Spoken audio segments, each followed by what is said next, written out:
Hi friends, எல்லாருக்கும் வணக்கம். எல்லோரும் எப்படி இருக்கீங்க? நல்லா இருக்கீங்களா? Welcome to Sakthi Saravana YouTube channel. இன்றைக்கி வீடியோவில் ஆன்மீக தகவலில் வைகுண்ட ஏகாதசி என்னைக்கு வருது, இந்த வைகுண்ட ஏகாதசிக்கு மட்டும் ஏன் இத்தனை சிறப்பு, ஏகாதசி விரதம் உருவானது எப்படி அப்படின்றத பற்றி இந்த வீடியோவில் தெளிவாக பார்க்கலாம் வாங்க. இப்போ தான் ஃபஸ்ட் டைம் என்னோடய வீடியோஸ்லாம் நீங்கள் பார்க்குறீங்க அப்படின்னா சேனலுக்கு சப்ஸ்கிரைப் பண்ணி சப்போர்ட் பண்ணுங்கள். தொடர்ந்து வீடியோ பார்த்து கமெண்ட் லைக் பண்ணுற ஒரு 3 பேருக்கு தாமரை மணிமாலை கிஃப்டாக நான் அனுப்பிச்சி வைக்கிறேங்க.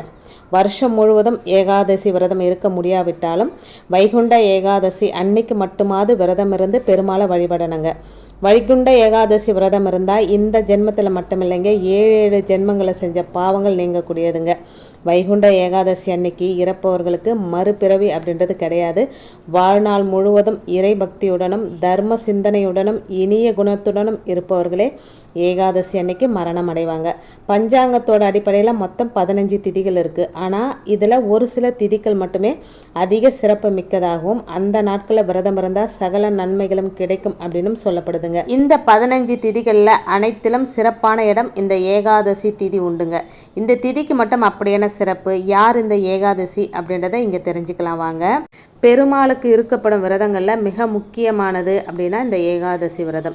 பாவங்களை போக்குவதுடன் மோட்சத்தை தரக்கூடியது ஏகாதசி விரதம். வாழ்நாள் முழுவதும் ஏகாதசி விரதம் இருப்பவர்களுக்கு மறுபிறவி அப்படின்றது கிடையாதுங்க. தேவர்களுக்கு நிகரான அந்தஸ்தனை அவங்க பெறுவாங்க. அதிலும் மார்கழி மாதத்தில் வரும் ஏகாதசி வைகுண்ட ஏகாதசி அப்படின்னு சொல்லப்படுதுங்க. வருடம் முழுவதும் ஏகாதசி விரதம் இருக்க முடியாவிட்டாலும் வைகுண்ட ஏகாதசி அன்னைக்கு மட்டுமாவது விரதம் இருந்து பெருமாளை வழிபடணும். வைகுண்ட ஏகாதசி அன்னைக்கு ஒரு நாள் நாம் விரதம் இருந்து வழிபட்டோம்னா வருடம் முழுவதும் ஏகாதசி விரதம் இருந்த பலன் நமக்கு கிடைக்குங்க. இப்போ ஏகாதசி அப்படின்னு சொல்கிறோமே, யார் இந்த ஏகாதசி? இந்த ஏகாதசி பெயர் வர காரணம் என்ன, அதுக்குண்டான வரலாறு என்ன அப்படின்னு நம்ம தெரிஞ்சுக்கலாம். எந்த ஒரு பண்டிகையாக இருந்தாலும் எந்த ஒரு விசேஷமாக இருந்தாலும் அதுக்கு உள் அர்த்தம்ன்றது ஒன்று இருக்குங்க. சில விஷயங்கள் நமக்கு தெரியாமலே நம்ம பெரியவங்க வழிபட்டோம் நாமளும் வழிபடுறோம் அப்படின்னு வழிபட்டுட்டு இருப்போம். அந்த விஷயங்கள் என்ன அப்படின்னு நம்ம தெரிஞ்சு வழிபட்டோம்னா அதுக்கான சக்தியை நமக்கு அதிகரிக்கும். எந்த ஒரு விஷயத்தையுமே நம்ம தெரிஞ்சுட்டு புரிஞ்சுட்டு வழிபட்டோம்னா உண்மையிலே பாருங்கள், இதுக்கு இவ்வளோ சக்தி இருக்கா, இதை கண்டிப்பாக நம்ம வழிபட்டே ஆகணும் அப்படின்ற ஒரு எண்ணம் நம்ம மனசில் தோணுங்க. அந்த வகையில் இந்த வைகுண்ட ஏகாதசி, இந்த ஏகாதசி அப்படின்றவங்க யார், அதுக்குண்டான வரலாறு பற்றி பார்க்கலாம் வாங்க. தேவர்களையும் முனிவர்களையும் முரண் அப்படின்ற அசுரன் துன்புறுத்தி வராருங்க.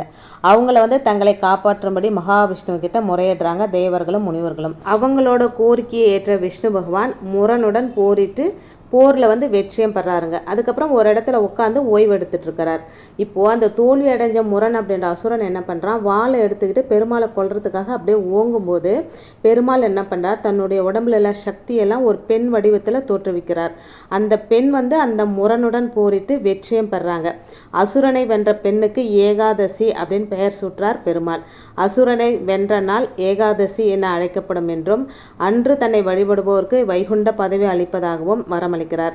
அந்த தினமே வைகுண்ட ஏகாதசி என்ற சிறப்பாக கொண்டாடப்படுதுங்க. ஏகாதசி திதி விஷ்ணுவின் அம்சமாக கருதப்படுவதால் ஏகாதசி தினத்தில் விரதம் இருந்தால் திருமாலின் அருளை முழுவதுமாக பெற முடியும். இப்போ வைகுண்ட ஏகாதசி அன்னைக்கு விரதம் இருக்கிறது எப்படி? இந்த வருஷம் வைகுண்ட ஏகாதசி எப்போ வருது? இந்த வருஷம் வைகுண்ட ஏகாதசி சனிக்கிழமை வருதுங்க. 23ஆம் தேதி சனிக்கிழமை அதிகாலை 4 மணிக்கு சொர்க்க வாசல் திறப்பாங்க. அந்த சொர்க்க வாசல் வழியாக போய் அன்னைக்கு கடவுளை நம்ம தரிசனம் பண்ணணும். வாய்ப்பு இருக்கிறவங்க அந்த அதிகாலையிலே போய் கூட பெருமாள் உள்ளேருந்து அந்த வைகுண்ட வாசல் வழியாக வெளியே போயிட்டு கோயிலை சுற்றி வருவார். அந்த வாய்ப்பு கிடைக்கிறவங்க அதை பயன்படுத்திக்கோங்க. அப்படி வாய்ப்பு கிடைக்காதவங்க அந்த நாள் முழுவதுமே சொர்க்க வாசல் திறந்து தான் இருக்கும். அன்னைக்கு போயிட்டு கண்டிப்பாக பெருமாளை தரிசனம் பண்ணுங்கள். இந்த மார்கழி மாதமே பெருமாளுக்கு உரிய மாதம்தான். அதுவும் குறிப்பிட்டு சொல்லணும்னா பெருமாளுக்கு உரிய நாள் அப்படின்னா சனிக்கிழமை தாங்க. அந்த சனிக்கிழமையிலே இந்த வைகுண்ட ஏகாதசி இருக்கிறது ரொம்ப ரொம்ப ரொம்ப ரொம்ப எத்தனை ரொம்ப வேணால் போட்டுக்கோங்க, அத்தனை விசேஷங்க. இந்த நாளை நாம் யாருமே மிஸ் பண்ணவே கூடாதுங்க. சரி, வைகுண்ட ஏகாதசி விரதம் எப்படி இருக்கலாம்?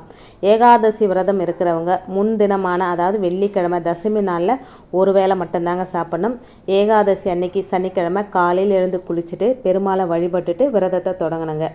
ஏகாதசி திதி முழுவதும் சாப்பிடாம முழு உபவாசத்தோடு இருக்கலாங்க. முடிஞ்சால் நம்ம தண்ணி குடிச்சிக்கலாம். உடம்புக்கு ரொம்ப முடியாதவங்க நீங்கள் ஜூஸ் அந்த மாதிரி ஏதாவது குடிச்சிக்கலாம்.